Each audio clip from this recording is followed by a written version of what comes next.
আরও একবার বাঙালির মুখে মুতে ঠান্ডা পানি ঢেলে দিল ইব্রাহিম নামে এক ব্যক্তি। আজকের ভিডিওটা স্পন্সর করেছে আইস্কুল, যেটা আপনার ঘামাচির জন্য গরমের সময় কার্যকরী দিবে। এখন বর্তমানে ঠান্ডা, বাট এটা যদি আপনি বাসায় কিনে রাখেন তাহলে পরবর্তী গরমে গিয়ে আপনারা এটা ব্যবহার করতে পারবেন। এটার মূল্য খুবই স্বল্প এবং আপনারা যদি আমার নাম নিয়ে যদি আইস্কুলটা কিনতে চান অবশ্যই আপনাকে ছাড় দেওয়া হবে। তো এখন আমরা মেইন টপিকে আসি। তো ইব্রাহিম ভাই সম্পর্কে একজন বড় একটা অ্যালিগেশন দিয়েছে, জাস্ট আমি শর্ট করে আজকের ভিডিওতে আপনাদেরকে বলবো। শর্ট করে বলতে হলো, ইব্রাহিম ভাই একজন সৌদি প্রবাসী, সেটা আমরা সবাই জানি। বাট তিনি সৌদি প্রবাসী ঠিক আছে, কিন্তু তিনি বলেছিলেন তিনি একজন ইলেকট্রিশিয়ানের কাজ করতেন সৌদি প্রবাসে গিয়ে। বাট একটা ব্যক্তি তার বিরুদ্ধে একটা বড় অ্যালিগেশন দিয়েছে, তিনি সৌদি আরবে কোনো প্রকার ইলেকট্রিশিয়ানের কাজ করতেন না। তিনি সৌদি আরবে কোনো প্রকার ইলেকট্রিশিয়ানের কাজ করতেন না। তিনি কাজ করতেন প্রত্যেকটা ফ্যাক্টরিতে গিয়ে তিনি তামার তার চুরি করতেন। কি করতেন? প্রত্যেকটা ফ্যাক্টরিতে ঘুরে রাতের বেলা, রাতের অন্ধকারে তামার তার চুরি করে নিজের জীবন যাপন করছিলেন এবং বিলাসবহুল জীবন লিড করছিলেন। এই অ্যালিগেশনটা তিনি দিয়েছে এবং কি ইব্রাহিম ভাইয়ের নামে নাকি 3টা মামলা আছে সৌদি আরবে। প্রথম মামলা প্রশাসনিক মামলা, সৌদি আরবের আইন প্রশাসনিক মামলা, থানায় আছে ওটা। দ্বিতীয় মামলাটা হচ্ছে হাসপাতালের মামলা, যে হাসপাতালে তিনি চিকিৎসা নিতে গিয়েছিলেন সেখানকার মামলা। 3 নম্বর মামলা হচ্ছে যে ফ্যাক্টরিতে তিনি কাজ করতেন সেই ফ্যাক্টরির মালিকের মামলা। এই কথাগুলো, এই অ্যালিগেশনগুলো ইব্রাহিম ভাইকে দিয়েছেন একজন অভিজ্ঞ ব্যক্তি, যার পিকচারটা আমি স্ক্রিনের ওপর দিয়ে রাখলাম। এখন উনি ভিডিওতে 7 মিনিটের ভিডিওতে যেগুলো বক্তব্য দিয়েছে আমি তো শর্ট করে আপনাদেরকে বলে দিলাম।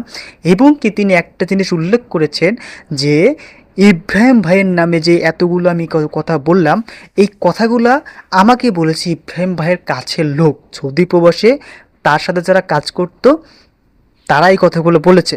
এবং কি তিনি এখন উল্লেখ করেছেন যে সৌদি আরব থেকে সরাসরি বাংলাদেশে আসার পরে বাংলাদেশের মানুষকে বোকা বানিয়েছে সোশ্যাল মিডিয়ায় ইমোশনাল ভিডিও দিয়ে এবং আবেগবূর্ত হয়ে ইব্রাহিম ভাইকে নাকি মানুষজন কোটি টাকার উপরে দিয়েছে।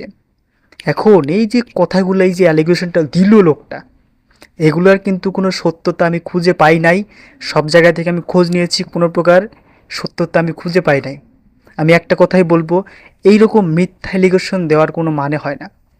একটা মানুষের বিরুদ্ধে আপনার যদি তার সাথে শত্রুতা থেকে থাকে, আপনি পারেন না তার নামে একটা মিথ্যা মামলা দিতে। তিনি এখন বর্তমান অসুস্থ। আমরা ইব্রাহিম ভাইয়ের জন্য দোয়া করবো যেন তিনি খুব তাড়াতাড়ি ইন্ডিয়া যেতে পারে, ইন্ডিয়া থেকে চিকিৎসা নিয়ে বাংলাদেশে আসতে পারে সুস্থভাবে, আমাদেরকে ভিডিওর মাধ্যমে ধারণ করে দেখাতে পারে যে আমি সুস্থ হয়ে গেছি। আমরা বলবো আলহামদুলিল্লাহ। কিন্তু আপনি যে মিথ্যা অ্যালিগেশনটা দিলেন, এটার কোনো ভিত্তি নাই। আপনাকে তো বাংলাদেশের আইন প্রশাসনিকের হাতে তুলে দেওয়া উচিত, আমি যেটা মনে করি। কারণ আপনি যেহেতু ভিডিও তৈরি করেছেন, আপনি বলেছেন যে তার কাছের লোকজন বলেছে, ঠিক আছে কাছের লোক বলেছে, কিন্তু কোনো প্রকার প্রমাণ তথ্য ভিত্তিক ছাড়া আপনি তো কোনো প্রমাণ দেখান নাই ভিডিওর মধ্যে। আপনি জাস্ট মুখ দিয়ে করে বললেন আর হয়ে গেল। ভাই, বাঙালি কি বোকা যে আপনার কথা শুনে বলবে যে না সত্য সত্য সত্য? আপনার কমেন্ট বক্সে আমি ঘুরে দেখেছি, এতগুলো খারাপ কমেন্টই বেশি, কারণ ইব্রাহিম ভাইয়ের ভক্ত বেশি। কারণ ইব্রাহিম ভাইয়ের কোনো মিথ্যা কথা বলে নাই, কিচ্ছু বলে নাই, সেটা আমরা জানি। কারণ বাংলাদেশের মানুষ বোকা না। আপনি যে বলেছেন বাংলাদেশের মানুষ বোকা, যে ইব্রাহিম ভাইকে কোটি কোটি টাকা দিয়েছে, বাংলাদেশের মানুষ বোকা না। বাংলাদেশের মানুষ যাচাই বাছাই করে তবে ইব্রাহিম ভাইকে টাকা দিয়েছে। তবে এই যে অ্যালিগেশনটা, এটা আপনার দেওয়া ঠিক হয় নাই।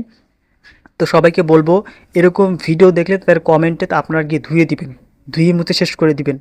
কারণ মিথ্যা অ্যালিগেশন দেওয়া মানুষদের আমাদের বাংলাদেশে থাকার কোনো অধিকার নাই। সে যদি প্রবাসেও থাকে তার বিরুদ্ধেও আইনতভাবে ব্যবস্থা নেওয়া হবে। তো ইব্রাহিম ভাইদের সকলে দোয়া করবেন আমি বলবো। অ্যান্ড লাস্টে, আইস্কুল কিনতে ভুলবেন না। আমাদের প্রমোশনে ফার্স্ট প্রমোশন হচ্ছে আইস্কুল। অবশ্যই আইস্কুল দিন এবং পিঠটা ঠান্ডা রাখুন। আসসালামু আলাইকুম।